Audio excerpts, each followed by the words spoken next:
আসসালামু আলাইকুম, কেমন আছেন সবাই? আজকে আসলাম পশু হাসপাতালে ভ্যাকসিন নিতে। কিন্তু দুঃখজনক বিষয় হচ্ছে হাসপাতালে আসলেই কোনো সময় ভ্যাকসিন পাওয়া যায় না। কারণ তারা খামারিদের কাছে বিক্রি করে ফেলে ভ্যাকসিনগুলো। যারা বড় বড় খামারি আছে তাদের কাছে তারা ভ্যাকসিনগুলো বিক্রি করে ফেলে। এজন্য ছোটোখাটো যত খামারি আছে তারা ভ্যাকসিন পায় না।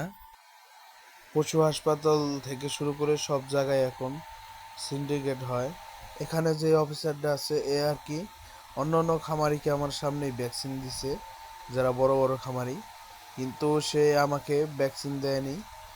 এই জায়গায় সেই ভিডিওটা আছে, এখানে অন্য অন্য খামারিদের ভ্যাকসিন দিতেছে, কিন্তু আমি ভ্যাকসিন চাওয়ার পরে আমাকে ভ্যাকসিনটা দেয়নি।